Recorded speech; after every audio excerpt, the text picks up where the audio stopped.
Sometimes children will say, well, you're making me very unhappy. And my answer is that your happiness is not anything I have control over. It's totally in your control. Me and my husband actually decided to implement a new habit, which is quality time, 1 hour a day at nighttime. And we've never, ever done that before. And it was so good because the kids actually craved it.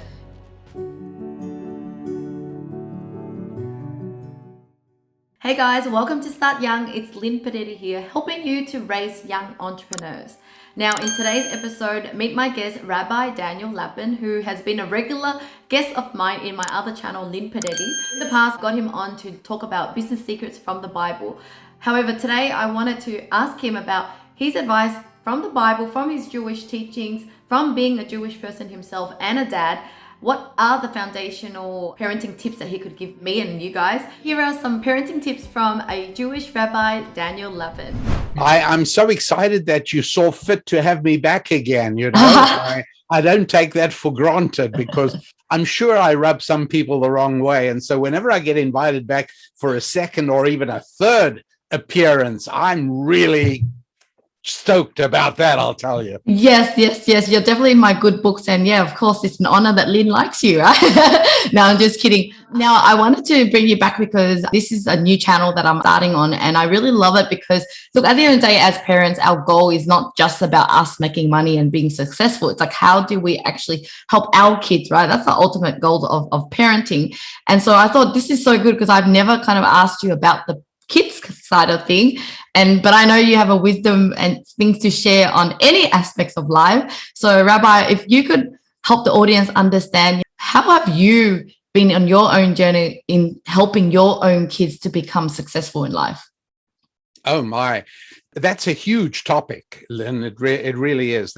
There's so many things to unpack there, but let's just look at some things. First of all, I strongly urge parents to either view this a second time if they can, because we're going to move fairly quickly and I'm going to be talking about things you're going to want to make notes of and write down. For instance, in no particular order, my child's happiness is not my responsibility, it's theirs.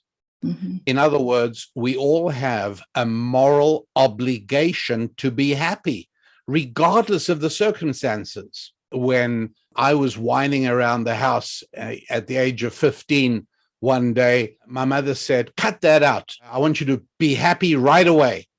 So I said, well, then you need to buy me a motorcycle and I'll be happy. And at that instant, what I felt was a whap on the side of my face. And I walked around with my mom's 4 finger marks on my cheek for the rest of the day. And accompanying that rather violent mode of instruction, she said, your happiness is not my responsibility, it's yours. And I didn't fully understand what she meant right then because I was too angry. But what she meant was that it's best understood if you're a spouse. It's an incredible blessing to be married to somebody who is happy. Mm-hmm. It's a huge blessing. And nothing gives you the moral right to walk around under a dark cloud exuding your bad mood onto everybody else. And we all understand you walk around with body odor or with bad breath. We all get it. That's bad, right? Or you walk around spewing out tobacco smoke. We get it. But all of those things are all very well. They are no different from the evil of spewing out misery and unhappiness and pessimism. So that's a really important thing. First of all, in raising your children, they should see you being happy. Mm-hmm. And it can be a bit bizarre because one of our children, he was quite little, and I said, I'm going to have to give you a spanking. And I had a smile on my face. He said, well, are you happy about it? And I said, well, I'm not happy that it's necessary, but I'm happy to have a son who I can educate in the right way, which is what I'm going to be doing now. For heaven, please don't think I'm spanking you because I'm angry or mad or I have a temper or I want to alleviate my feelings of fury. No, this is purely educational. And you're not going to enjoy it. And I'm certainly not going to enjoy it, but it has to be done. And I'm happy that I have a son and that I'm going to be able to educate him. That's the gist I took, both in terms of the happiness you exude. It's not healthy for children to see you walking around miserable and unhappy. And number two, you've got to tell them that their happiness is not your problem, it's theirs.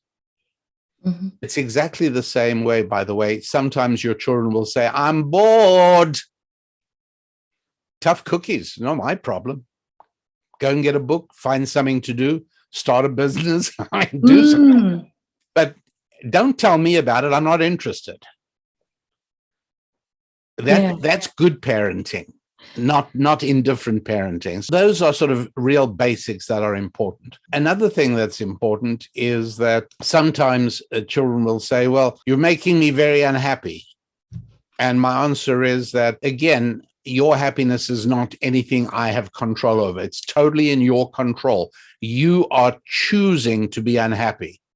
But as far as I'm concerned, I want you to know that my concern is that you should be happy when you're 30. I'm much less concerned that you should be happy when you're 13. Mm. And so let's remember that we're raising children for the long term. And being a father is tough because mothers legitimately expect you, the father, to administer the discipline. The old expression from the old country, this is like England circa 1950, just wait till your father comes home. Yes, I've heard of that. Yes. Except for me, it's a bit different. I'm doing all the discipline and my husband's the soft one. Okay, well, tell him to listen to this, because if he's a softie in this, he'll become a softie in other areas that he doesn't want to be a softie in. This would be a really good place to start disciplining himself to be able to do what dads have to do. It's entirely correct that the discipline is administered by the father. And I know it's hard. You know, after a long day at work, I come home, the last thing I want to hear is that I now have to sit down and spank my son. I mean, I don't want to, I was hoping to have a pleasant evening, but got to do it. That's part of what being a father is. And your children will love you for it, as long as you never punish from anger or frustration, but only always with love and calmness. So that's really important. Next point I want to mention is that the ages from 13 to 23, those 10 years are very, very important years in your children's lives. I mean, obviously, all years are important. And initially, the first 4 years where hardwired things happen, the attachment parents, lots of important things happen there. But when you're talking about, you know, a child who's already a little older and is able to understand things, that really is a very important period. Those 10 years are make or break as far as the rest of the child's life is going. When people talk to me either in coaching situations or they call in on the radio, and it's somebody in their 40s trying to explain the problems they have, I usually say, please stop and tell me, what was your life like between the ages of 13 and 23? Tell me what was going on in your life then. And if they are able to articulate what they were going through at that period, I know all I need to know to proceed. That's really interesting, because I've always heard of the first 7 years being quite crucial. And like you said, there are things that we learn and we keep forever. I didn't realize that 13 and upwards, is that more important than the first 7 years? Because this is the first I wouldn't say that. I think it would depend on the family situation. Obviously, the first 7 years are important. If you had said to me, you know what, the first 10 years I've been told are important, I'd agree with that also. Yes. I'm just saying that everything can be tracked back. But what happens from 13 onwards, and I'll give you an example, and this is hugely important and tremendously aggravated today with smartphones and social media. Lynn, just in terms of your social circle, people you know and you talk to, at what age do they let their kids have phones typically? I can talk about myself. So my son is 6 and my daughter is 8. And I think, the 6-year-old, they probably had a phone when they were 6, but now they didn't have a SIM card. They use it like an iPad. They use it more for watching YouTube or watching TikTok or something like that. Yes. And can they talk to friends on it? Not only this year during the lockdown was when they had Yeah. Facebook Messenger where they can actually talk to their friend, and they have like one friend that they talk to. But in short, for me, I felt like it was something they need to learn and embrace early. And I'm not one of those strict parents, but look, I'm curious to hear what you think about it all. No, I'm gonna tell you what I would have said anyways, Yes. and this may be the deal breaker for never having me back again, which would make me miserable. Look, I love honesty and I love challenges, and it's something for me to ponder, right? Okay, so in those early years, and it's difficult to say exactly when, but let's just say for the moment, early years. One of the things that is so important is attachment to mother and father. Mm-hmm. And dinner times, should be sacrosanct. There should be no reading, no television, no phones at the dinner table. And if not every day, I mean, ideally every day, but all right, life happens, but at least several times a week, your attention and your husband's attention should be on the children. They have to be at the table. They have to eat properly with good manners, and they have to be polite. But essentially, it's family connection time, obviously family vacations, weekend outings, and so on. It becomes even more important today, and I'll tell you why. What happens is that in different cultures, it's from a different age, but phones and social media accentuate this. What happens is that school and social media tend to redirect the child's central attachment away from parents and to friends. Mm-hmm. What school does and social media accentuates is redirect the attachment instinct of the child from parents to friends. Now, obviously, we all want our children to be socialized and to have friends, but the question is, who do you want to have setting the social and moral norms for your child? And if I were you, I'd very much want it to be parents, not friends. Yes. And what that means is that they're obviously going to have friends. The friends are going to be influences, sometimes for good and sometimes for bad. And when a friend says to your child, let's do this, you really want your child to have the moral courage and the internal strength to be able to say, no, my mother does not allow me to do that, and I won't do that. Mm-hmm. It will not happen automatically. That'll only happen if you are able to keep the attachment instinct focused on parents rather than on friends for as long as possible. Certainly up into the middle teenage years becomes really, really important. I mean, it's so interesting because only the last month, me and my husband actually decided to implement a new habit, which is quality time, 1 hour a day at nighttime. And we've never, ever done that before. Beautiful. And it was so good because the kids actually craved it.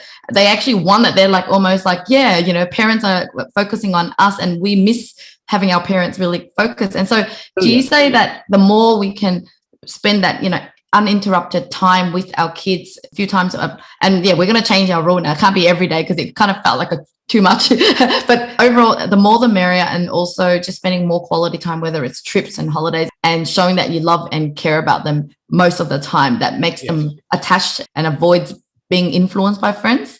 Yes. And this is wonderful because you are feeding what I call the attachment instinct. They want to be attached to you.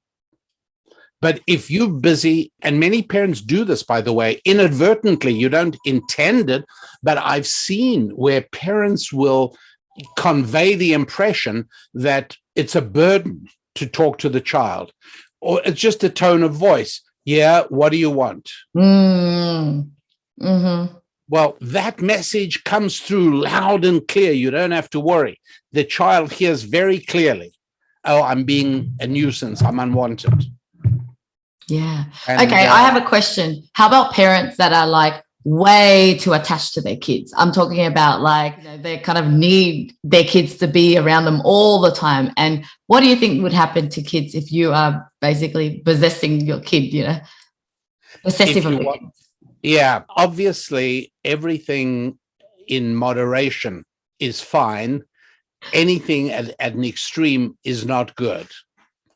And there are two extremes here. One is the helicopter parent hovering over their child all the time.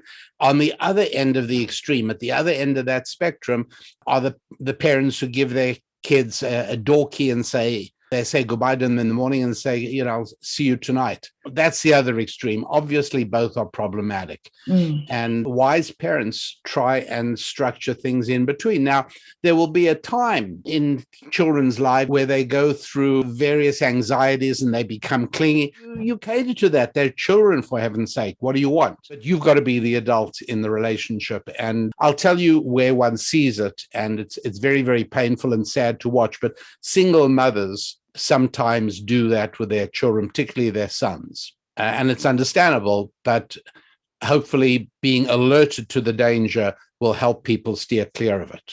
Yeah. So those are broad, important things. The happiness thing, boredom is not my problem. And the idea that I love being around you, I love you being around me. And I'll tell you that our son, who is an extreme boy's boy, he's just this side of being testosterone poisoned. And until he was 16, he used to sit on the carpet or on the couch with Susan, my wife, and she read to him. He just loved being read to. Now, he's a huge reader himself today, but he used to read to him, and they both got a great deal out of the couple of hours a week they used to read together. And what was happening was the attachment things. Well, thank you so much for watching, guys. If you enjoyed this video, let me know. And if you have any questions for me or Rabbi, put it in the comments below. But if you enjoyed this video, I have more videos from Rabbi Daniel Lapin over here.